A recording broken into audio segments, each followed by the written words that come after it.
Halo semuanya, kembali lagi bersama saya Michael. Di video kali ini kita akan update keadaan market kripto. Belum terlalu banyak pergerakan di dalam market kripto sendiri. Kita tahu berita-berita juga, ini baru awal tahun, belum terlalu banyak pergerakan juga. Jadi di video kali ini kita akan bahas lebih mungkin mengenai analisa teknikal secara short term-nya, dan mungkin dalam beberapa hari ke depan bagaimana tren kripto. Gitu ya. Jadi kalau misalnya teman-teman suka video ini, jangan lupa untuk share videonya, like ataupun subscribe. Dan kita bisa lihat hari ini market ups and downs sebenarnya. Ada yang mengalami penurunan, ada yang mengalami kenaikan. Overall market naik ya. Sekarang ini Bitcoin lagi masih sedikit mengalami penurunan di sini. Kita kalau lihat secara 24 jam terakhir beberapa naik ya. Kita makanya bisa lihat altcoin ini naik. Mulai dari ada Lido ya, Lido mengalami kenaikan, ada Kava, Solana, Flow, Osmosis, ini berapa mengalami kenaikan yang cukup signifikan ya, 19%, 14% dalam satu hari saja. Phantom juga mengalami kenaikan secara 24 jam terakhir. Coba kita lihat dari sini, masih juga ada mengalami penurunan gitu ya. Namun kita bisa lihat altcoin mulai mengalami penguatan juga, karena Bitcoin sedikit bergerak ke arah yang positif gitu ya. Nah, bagaimana nanti mungkin movement untuk market crypto berikutnya, kita akan bahas secara teknikal. Fear and Greed kita di level 26, jadi memang kita sudah hovering di area fearful selama mungkin 1 bulan kali ya, nggak bergerak sama sekali. Nah, kita akan update beberapa hal. Ini hanya fun fact aja bahwa Bitcoin ya, ini dari Binance ya, Bitcoin turns 14.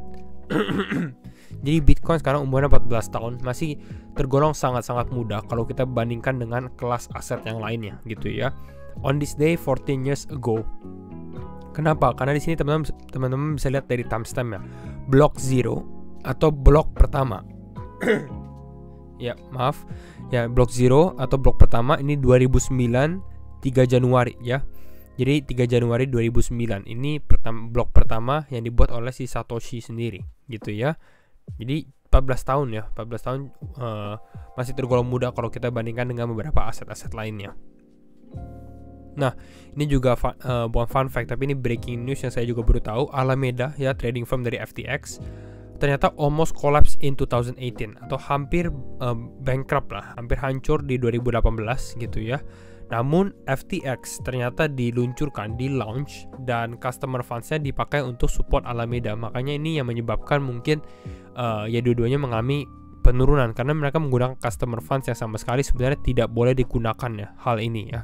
Jadi harusnya itu udah red flag sekali untuk sebuah exchange, walaupun memang ya para usernya nggak tahu juga pada saat mereka mungkin deposit ke dalam exchange tersebut ya. Namun sekarang kita lihat exchange sudah mengeluarkan proof of reserve, jadi ini menjadi lebih ada keamanan lah di dalam market crypto sendiri. Ada mulai regulasi-regulasi yang ada.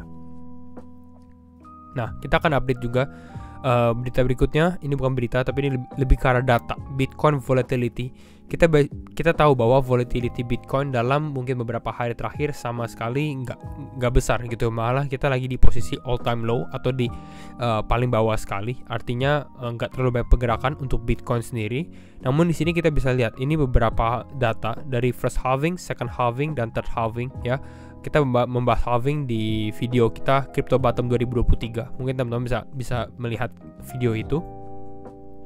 Namun di sini kita bisa lihat bahwa secara volatility Bitcoin ya, ini kita mau menjelang halving kita berikutnya juga gitu ya.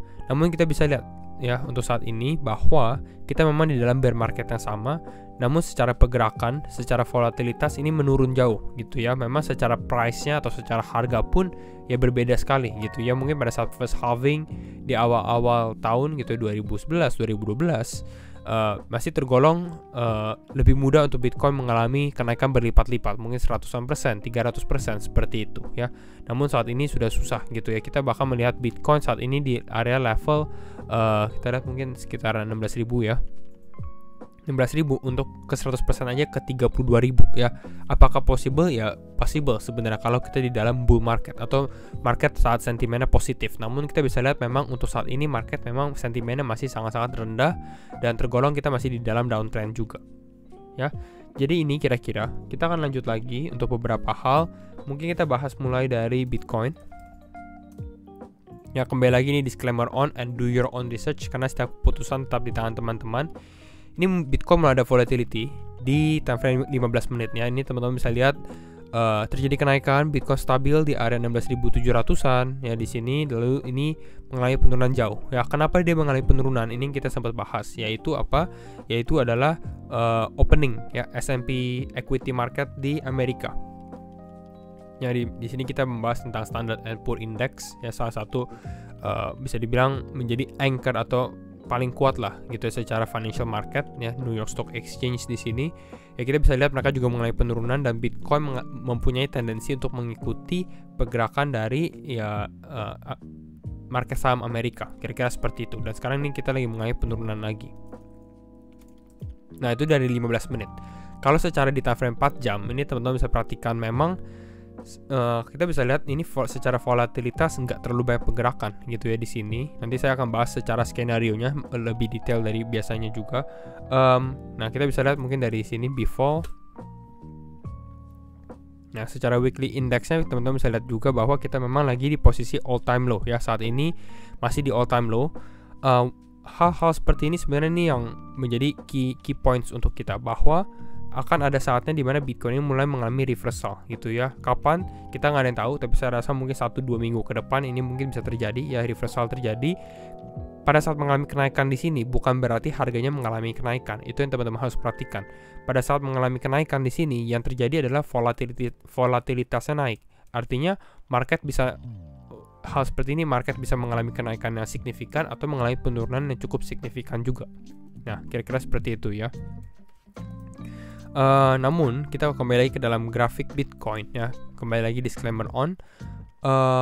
Di time frame 4 jam di sini kita bisa perhatikan secara skenario yang kita bisa lihat sebenarnya support ini masih holds gitu ya. Support yang kita bahas 0,65, 0,618 di level ini masih hold, dan secara selling pressure pun di sini kelihatan bahwa memang seller-seller besar ini sudah sempat mau menjual, tapi di sini bisa dibilang menjadi key support level untuk bulls gitu ya. Jadi artinya ya ini berhasil tertahan gitu ya.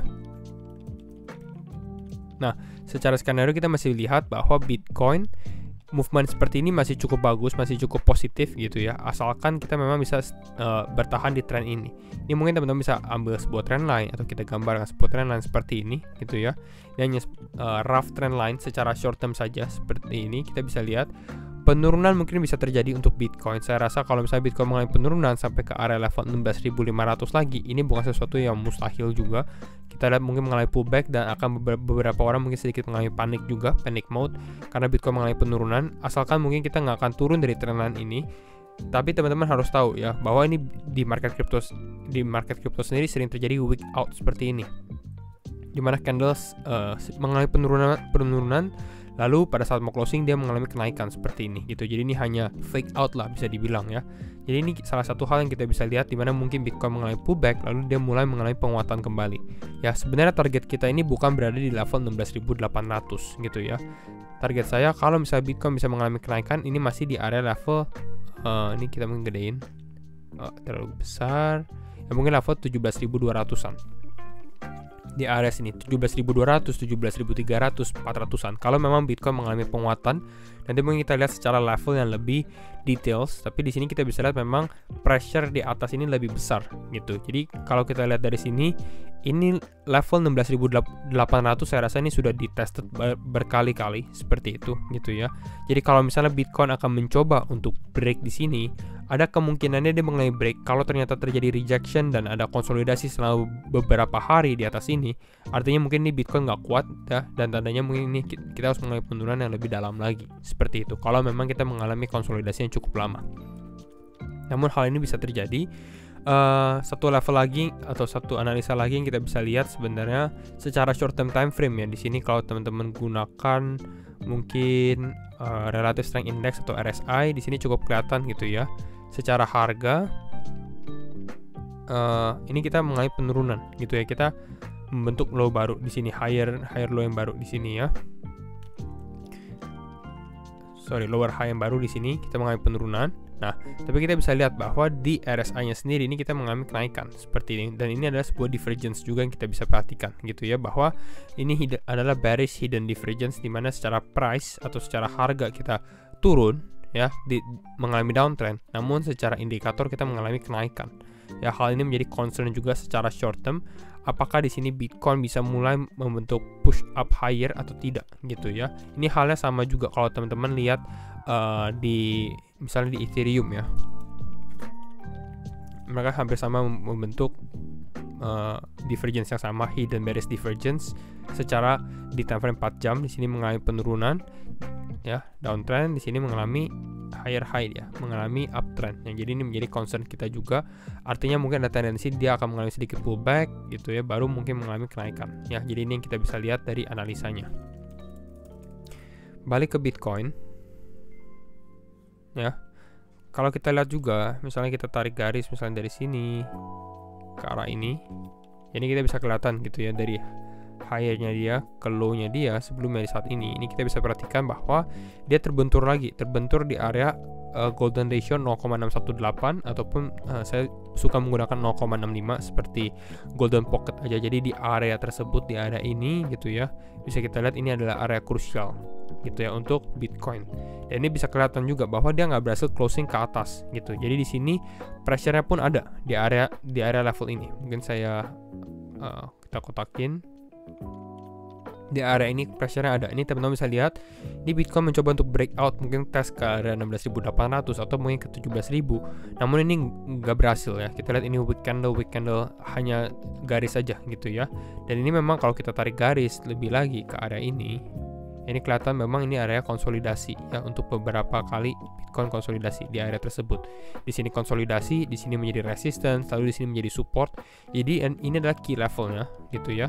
Saya rasa yang akan menjadi movement mungkin Bitcoin sedikit mengalami penurunan dikarenakan divergence tersebut, mungkin testing ke area 16.500-an di area ini atau di area 0,382 ya, 16.578. Di sini saya highlight ya. Nah, baru dari sini mulai mengalami kenaikan, mungkin bisa mengalami breakout di sini dan mungkin possibly testing ke area 16.800 ya. Kalau Bitcoin breakdown ke area ketrendan ini cukup rawan gitu ya. Mungkin teman-teman bisa taruh stop loss di area ini karena saya rasa di sini trading untuk saat ini sangat-sangat susah juga. Kalau kita lihat dari price action saat ini low volatility gitu ya. Ini untuk Bitcoin. Kira-kira itu. Kalau kita bahas total secara overall, kita bisa lihat ya. Saya perhatikan kalau total ini lebih ke arah weekly-nya. Ya, di sini total ini masih konsolidasi di area key level, key support ya sebenarnya ya. Di sini teman-teman bisa perhatikan ya, yang kita takutkan adalah dia mulai mengalami breakdown, dan kalau breakdown terjadi ini cukup besar gitu ya penurunannya. Di sini kita di previous all time high kita di area 2017 ya. Ini untuk total.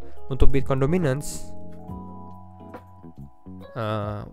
mungkin kita di time frame 4 jam, Bitcoin dominance masih trending lower ya di sini, walaupun di sini mulai ada konsolidasi lagi di sini, tapi kita bisa lihat kenapa mengalami penurunan karena banyak altcoin yang mengalami kenaikan ya. Saya rasa Bitcoinnya masih lebih ke arah sideways movement, tapi kalau teman-teman mencari kesempatan yang ada, beberapa altcoin masih move secara pergerakannya cukup besar juga, yang kita bisa lihat seperti Kava, Solana, Flow. Jadi harus lihat secara sentimennya juga gitu ya. Jadi mungkin kira-kira itu dulu untuk update hari ini gitu ya untuk market crypto. Dan kalau misalnya teman-teman suka video ini, jangan lupa untuk share videonya, like ataupun subscribe. Dan sekali lagi thank you semua for watching and see you in the next video. Bye bye.